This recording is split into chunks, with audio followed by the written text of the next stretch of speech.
কাটা লেগে 3 কাটা লেগে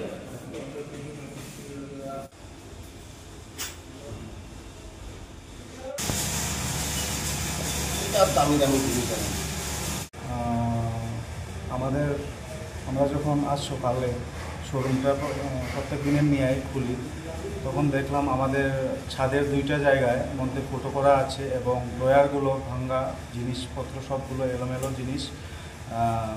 তখন আমরা ভালো করে ইনভেস্টিগেশন করে দেখলাম শুধু 2 জায়গায় না, 3 জায়গায় ভাঙ্গা আছে। চোরটা ঢুকেছে সিসিটিভি রুমের মধ্যে দিয়ে, ঢুকেই প্রথমত সিসিটিভিটা ক্যামেরাগুলো অফ করেছে। তাও আমরা ধরতে পেরেছি শনিবার রাত নাগাদ 2:42 নাগাদ চুরিটা হয়েছে, কারণ সেই সময় অবধি আমাদের রেকর্ডেড সিসিটিভি ফুটেজ আছে।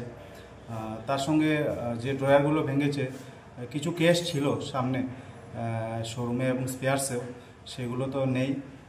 তৎসঙ্গে অনেকগুলো ব্যাটারি এবং তার সঙ্গে যেমন প্রচুর পার্স, স্পেয়ার্স পার্স, আমাদের মেন যে স্পেয়ার্স পার্স, ওই জিনিসগুলো নিয়ে গেছে। পুলিশ কি এসেছে আপনাদের? হ্যাঁ, আমরা যখনই সকালে এই জিনিসগুলো দেখেছি সঙ্গে সঙ্গে পুলিশকে রিপোর্ট করেছি। এফআইআরের জন্য আমরা আবেদন করেছি, পুলিশ এসে ইন্সপেকশন করে গেছে।